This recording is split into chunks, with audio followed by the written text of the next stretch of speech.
c'est Gaëlle de Porter Bébé en toute confiance. Alors aujourd'hui je vais vous proposer une vidéo sur le portage d'eau en écharpe pour débutants. Dans l'absolu, le portage d'eau, c'est bien d'être accompagné, un atelier c'est vraiment top si vous pouvez en faire un. Dans le cas où vous ne pourriez pas en faire un, ne vous lancez pas tout seul au dos, ayez quelqu'un à côté de vous pour sécuriser. Donc exceptionnellement aujourd'hui, moi j'ai ma grande fille Kira qui est là avec moi et qui va jouer un peu cette sécurité. Ne mettez pas cette responsabilité sur un mineur, préférez un adulte pour vous accompagner. Alors, une des premières choses qu'on fait, c'est s'attacher les cheveux, parce que franchement les cheveux qui se bloquent dans les pans de l'écharpe, honnêtement ça ne le fait pas, ça va vraiment vous gêner. Tant pis si c'est moche et que vous détachez après, mais le temps de l'installation, on attache les cheveux. De toute façon, on va être clair dans le dos, bébé vous mangera et vous tirera les cheveux. C'est assez sûr. Ensuite, moi le passage au dos que je vais vous montrer, on le réserve aux enfants à partir de 4 mois. C'est un passage par la hanche, il n'est pas adapté aux tout petits. C'est un portage qui demande à ce que bébé soit capable de s'asseoir sur la hanche de ses parents. Avant de vous lancer dans un portage au dos, maîtrisez le portage ventral. Vos nœuds, vous les faites un peu à l'aveugle dans le dos, donc il faut que le geste commence à être intégré devant. Surtout sur comment on passe les pans. Si pour vous c'est encore quelque chose qui est compliqué en ventral, entraînez-vous, entraînez-vous, entraînez-vous avant de vous lancer dans le portage d'eau. Ce que je vous montrerai, donc c'est un passage par la hanche et un kangourou dos, parce que ça reste le nœud le plus facile au dos, c'est pas forcément le nœud le plus confortable, le double hamac est plus confortable mais un petit peu plus technique. On commence par le début. Sachez ensuite que oui, on a parfois très envie et très besoin que son bébé soit dans le dos, pour la simple et bonne raison qu'on a des trucs à faire et que devant c'est pas pratique, sauf que bébé ne peut ne pas avoir envie d'aller dans le dos. Et dans ce cas-là, ça va vraiment être compliqué de l'installer parce qu'il va se débattre. Donc voilà, des fois on a un projet et nos enfants n'ont pas les mêmes. Alors on va prendre Robert aujourd'hui et on va déjà voir comment il se comporte quand on passe au dos sans écharpe et comment nous on se sent quand on passe notre bébé au dos tout court. Donc là, il y a Kira qui sécurise, donc elle a toujours ses mains en fait près du bébé, elle ne le touche pas, c'est pas elle qui passe au dos, c'est le parent porteur. On l'assoit sur la hanche et jamais on le lâche. On va le faire passer sous le bras et le faire glisser sur le dos. Là, vous allez pouvoir justement voir qu'il est fort possible que votre bébé se redresse. C'est parfaitement normal. D'où l'importance d'être très à l'aise avec le fait d'avoir bébé dans le dos, parce que pour serrer, si vous serrez en étant penché, votre serrage se relâche, fait que bébé se redresse, et quand vous allez vous redresser, et ben votre bébé il ne va pas être correctement tenu. Et on continue, on va revenir de l'autre côté. Entraînez-vous à faire passer bébé comme ça. Voyez comment vous vous sentez et comment lui il réagit. Voilà. Une fois que vous êtes à l'aise avec ça, vous pouvez envisager de vous dire que vous allez tenter l'écharpe, toujours avec une Kira à côté de vous, pour sécuriser. Alors, le portage d'eau, souvent on peut utiliser des écharpes plus courtes. Ici, c'est une taille 5, donc elle fait 4,20 m, alors que moi, ma taille de base est plutôt la taille 6. On va venir d'abord installer bébé et créer l'assise avant de le passer au dos. Donc moi, je vais le faire à bras, mais ça pourrait se faire sur un canapé. Donc je positionne toujours le haut de mon écharpe au niveau de sa nuque et tout le reste sous ses fesses. Et je vais vraiment aller chercher à créer une assise très très profonde. Je vais remonter le tissu entre lui et moi. Et là, on fait bien attention, on le met au creux des genoux, des deux côtés. Voilà, je l'assois sur la hanche.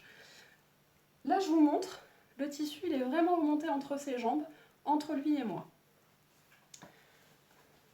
Sans faire de vrille dans votre dos, vous allez venir remonter le pan, et en vous assurant que le petit pied n'est pas bloqué, sur votre épaule. Hop, et vous regroupez. Et là, on va faire un premier serrage pour essayer de bien tenir cette assise. S'assure que le tissu est bien lisse sur son dos, que tout le surplus est sous ses fesses. On va venir faire un pli par pli. Si vous tirez tout votre pan d'un coup, vous allez casser votre assise. Donc le pli par pli, on tire l'écharpe tous les 5 à 10 cm. Alors, quand on est débutant, les écharpes à rayures ou les écharpes avec des dégradés de couleurs sont extrêmement pratiques pour apprendre le pli par pli.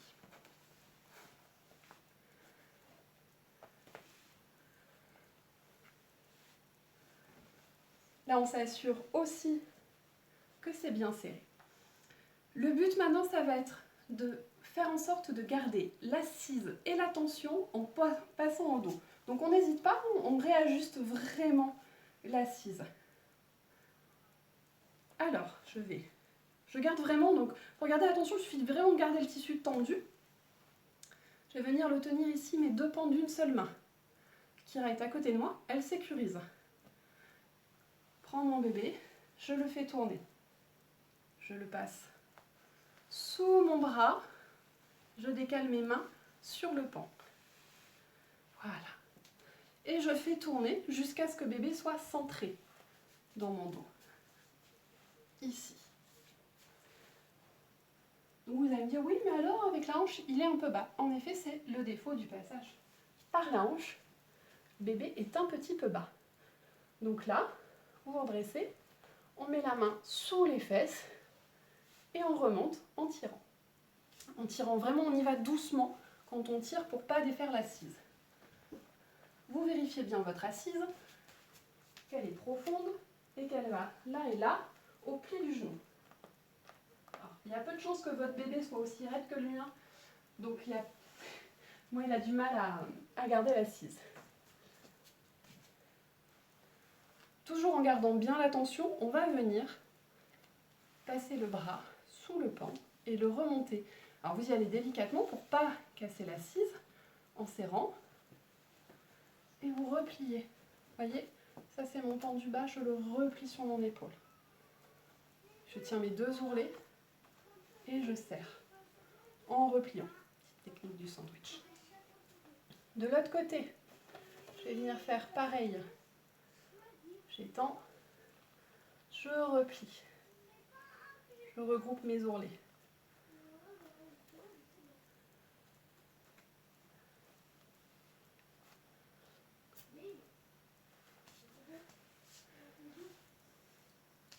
Kira, elle vérifie toujours que là, elle peut me dire « Oh, l'assise, elle est défaite !» Donc là, c'est pas le cas. Si l'assise devait être défaite, vous vous penchez et vous allez aller venir chercher votre tissu ici, le glisser sous ses fesses et au pli des genoux. Vous essayez vraiment de rester droit. Donc là, on a la possibilité de twister pour ceux qui le souhaitent. Moi personnellement, j'aime pas trop, je trouve que ça tire. Vous bloquez un pan entre les jambes. Quand vous serez très très à l'aise avec ce nouage, vous pourrez faire les deux pans en même temps. Au début, un pan à la fois. Donc vous en bloquez un entre les genoux et vous allez venir le passer sous votre bras, chercher le pli du genou. Vraiment, vous ne bloquez pas le mollet, c'est vraiment le pli du genou.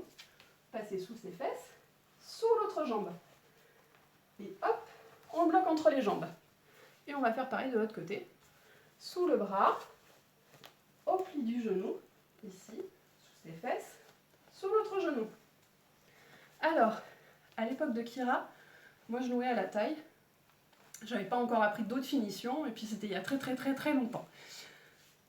Aujourd'hui, moi je préfère proposer aux parents les finitions tibétaines ou autres finitions de poitrine qui ont l'avantage de bloquer les deux bretelles. La finition tibétaine, je vous la détaille dans une autre vidéo. Voilà.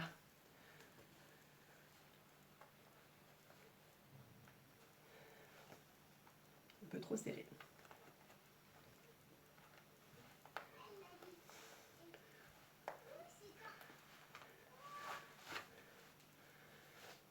Voilà.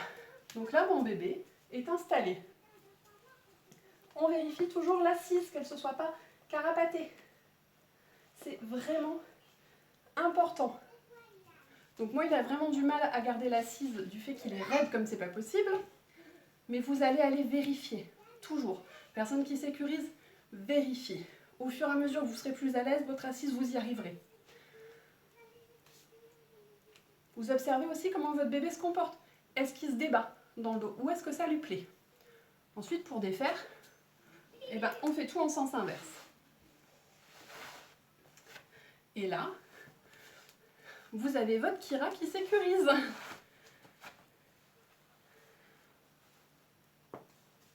De préférence, un pan à la fois, toujours en gardant votre tension.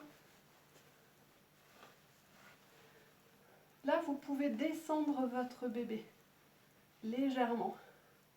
Vous ne lâchez pas vos pans. Et vous pouvez commencer à le décaler vers la hanche. Venir passer votre bras sous le pan. Quand vous êtes ici, hop.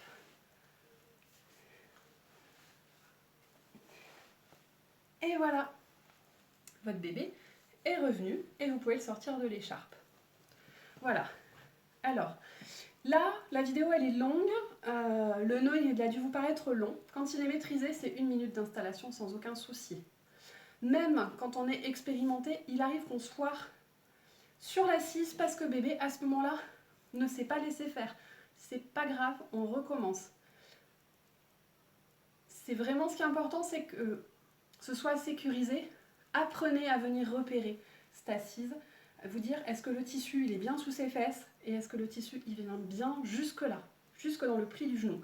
C'est pas derrière la cuisse, c'est vraiment dans le pli du genou. Voilà, j'espère que ça vous a plu, que ça vous aide surtout. Vous n'hésitez pas à partager. Et bien sûr, vous pouvez me retrouver sur la page Facebook de Porter Bébé en toute confiance. Moi, je vous dis à bientôt et je vous souhaite un très très bon portage. Au revoir et surtout merci Kira.